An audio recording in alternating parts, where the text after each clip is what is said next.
आकाशवाणी भोपाल से प्रस्तुत हैं प्रादेशिक समाचार।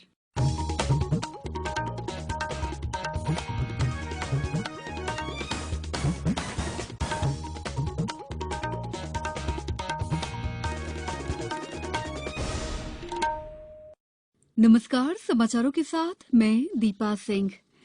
पहले 1 अप्रैल देश भर में 18 साल से अधिक आयु वर्ग के लिए सरकारी केंद्रों में निःशुल्क कोविड टीकाकरण अभियान जारी है। युवा श्रोताओं से हमारा आग्रह है कि टीका जरूर लगवाएं और अन्य लोगों को भी इसके लिए प्रोत्साहित करें। जब तक जरूरी न हो घर से बाहर न निकलें और सुरक्षा के 3 सरल उपायों का पालन करें।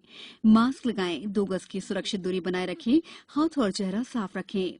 कोविड संबंधी जानकारी और मार्गदर्शन के लिए राष्ट्रीय हेल्पलाइन नंबर 01123978046 और 1075 पर संपर्क करें। सबसे पहले मुख्य समाचार। प्रधानमंत्री नरेंद्र मोदी ने डिजिटल भुगतान के लिए नकदी रहित और स्पर्श मुक्त व्यवस्था ई-रूपी की शुरुआत की। ऑक्सीजन उत्पादन में मध्यप्रदेश हुआ आत्मनिर्भर, अब हर मिनट बनेगी 1 लाख लीटर से ज्यादा ऑक्सीजन। संस्कृति मंत्रालय ने लोगों को राष्ट्रगान गाने और इसका वीडियो वेबसाइट पर अपलोड करने के लिए दिया आमंत्रण। और टोक्यो ओलंपिक में सेमीफाइनल में प्रवेश कर भारतीय महिला हॉकी टीम ने रचा इतिहास। अब समाचार विस्तार से। प्रधानमंत्री नरेंद्र मोदी ने आज वीडियो कॉन्फ्रेंसिंग से डिजिटल भुगतान के लिए नकदी रहित और स्पर्श मुक्त व्यवस्था ई-रूपी की शुरुआत की। ई-रूपी किसी व्यक्ति के लिए विशिष्ट उद्देश्य से संबंधित डिजिटल भुगतान व्यवस्था है, जिसमें क्यूआर कोड और एसएमएस स्ट्रिंग बेस्ड वाउचर है, जिन्हें लाभार्थी के मोबाइल के लिए दिया जाता है। इस अवसर पर श्री मोदी ने कहा है कि देश डिजिटल शासन और ई-रूपी को नया आयाम दे रहा है, जो प्रत्यक्ष लाभ अंतरण को सशक्त बनाने में अहम भूमिका निभाएगा। उन्होंने कहा है कि ई-रूपी एक भावी सुधार है, जिसे ऐसे समय शुरू किया गया है जब देश भारत की आजादी का अमृत महोत्सव मना रहा है। प्रधानमंत्री ने कहा है कि ई-रूपी के वाउचर विशिष्ट उद्देश्य के लिए हैं और ये सुनिश्चित करेंगे कि वाउचर का लाभ विशिष्ट सेवा के लिए प्राप्त किया गया हो। कोरोना संक्रमण की दूसरी लहर में ऑक्सीजन की कमी के चलते मरीजों को परेशानी का सामना करना पड़ा था, जिससे सबक लेते हुए मध्यप्रदेश सरकार ने ऑक्सीजन उत्पादन के क्षेत्र में आत्मनिर्भर होने का निर्णय लिया और पूरे प्रदेश में पीएसए प्लांट लगाने की कवायद शुरू हुई। इसी कड़ी में सफलता पाते हुए मध्यप्रदेश में 176 पीएसए प्लांट लगाए जा रहे हैं। मध्यप्रदेश में तीसरी लहर के समय हर मिनट 1 लाख लीटर से ज्यादा ऑक्सीजन का उत्पादन होगा। बताया जाता है कि इन पीएसए प्लांट से रोजाना करीब 1,07,490 लीटर ऑक्सीजन प्रति मिनट अस्पतालों में बनकर सीधे मरीजों के बिस्तर तक पहुंचेगी। मुख्यमंत्री शिवराज सिंह चौहान ने कहा है कि जहरीली शराब से लोगों की जान जाना अत्यंत गंभीर अपराध है। कानून में संशोधन कर अवैध शराब के कारोबार में लगे व्यक्तियों के लिए कठोरतम दंड का प्रावधान किया जाएगा। अवैध शराब तथा कानून व्यवस्था के संबंध में मंत्रालय में बैठक को संबोधित करते हुए मुख्यमंत्री ने निर्देश दिए कि डिस्टिलरी से निकलने वाले ओपी अल्कोहल के टैंकरों का 100% आवागमन ई-लॉक सिस्टम के साथ हो। आजादी के अमृत महोत्सव के अवसर पर आज हम अपने श्रोताओं के लिए क्विज यानी प्रश्नोत्तरी प्रतियोगिता शुरू कर रहे हैं। इसमें मध्यप्रदेश में स्वतंत्रता संग्राम, स्वतंत्रता सेनानियों, प्रदेश के इतिहास, भूगोल, पर्यटन स्थलों और प्रदेश की अन्य घटनाओं से संबंधित एक प्रश्न प्रतिदिन पूछा जाएगा। आप इस प्रश्न का उत्तर हमारे ईमेल akashvani-quiz@gmail.com पर दे सकते हैं। उत्तर के साथ प्रश्न का क्रमांक और अपना नाम, पूरा पता और अपना एक फोटो भी भेजें।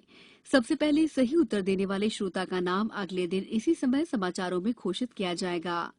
आज का सवाल है, मध्य प्रदेश की स्थापना कब हुई थी? समाचारों में वक्त है ब्रेक का। कोविड-19 से बचाव और सुरक्षित रहने के 3 उपाय। मास्क लगाएं, 2 गज दूरी है जरूरी, सुरक्षित दूरी रखें, हाथ और मुंह साफ रखें।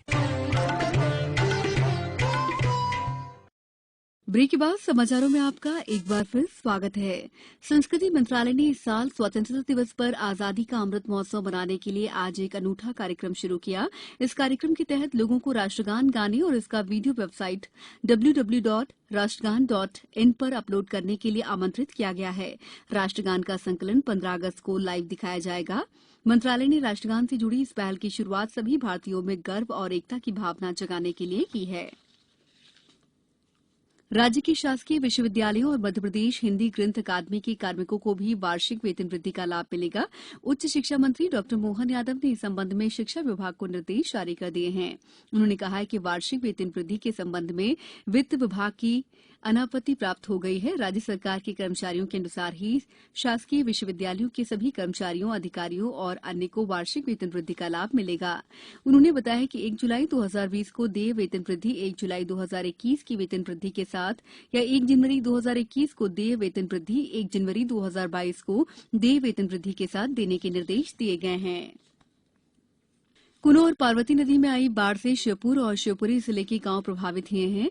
राहत और बचाव कार्य के लिए जिला प्रशासन, एसडीआरएफ कार्यरत है। एनडीआरएफ की टीम भी बाढ़ क्षेत्रों में पहुंच रही है।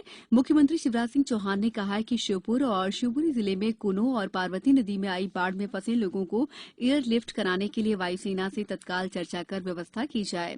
शिवपुरी जिले में आज हुई झमाझम बारिश के बाद शहर की कई निचली बस्तियों में पानी भर गया। इसके चलते लोगों को भारी परेशानी का सामना करना पड़ रहा है। मुरैना में भी लगातार हो रही बारिश के कारण जिले में चंबल, क्वारी, आसन और सांक नदियां उफान पर हैं। टोक्यो ओलंपिक में आज महिला हॉकी के क्वार्टर फाइनल में भारत ने 3 बार की ओलंपिक चैंपियन ऑस्ट्रेलिया को 1-0 से हराकर इतिहास रचते हुए सेमीफाइनल में प्रवेश कर लिया है। भारत की ओर से 22वें मिनट में गुरजीत कौर ने गोल किया। भारतीय महिला हॉकी का ओलंपिक में सर्वश्रेष्ठ प्रदर्शन 1980 में मास्को ओलंपिक में रहा, जहां उसे चौथे स्थान से संतोष करना पड़ा था। सेमीफाइनल में बुधवार को भारत का मुकाबला अर्जेंटीना से होगा। अब कुछ समाचार संक्षेप में।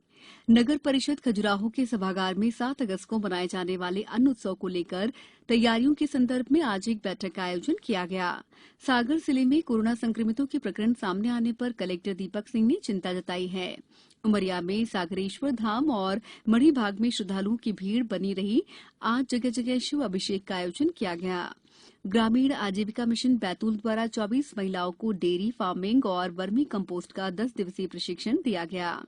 सांसद रोडमल नागर ने आगरमालवा जिले के नलखेड़ा में कल आयोजित हुई भाजपा कार्यसमिति की बैठक में हिस्सा लिया। शहडोल रीवा मार्ग पर यूजर फीस कलेक्शन टोल नाके पर रोक लगा दी गई है। इस बुलेटिन में फिलहाल इतना ही। अंत में आप सभी से एक अपील, मास्क और 2 गज की दूरी, हाथ धोना भी है जरूरी। नमस्कार।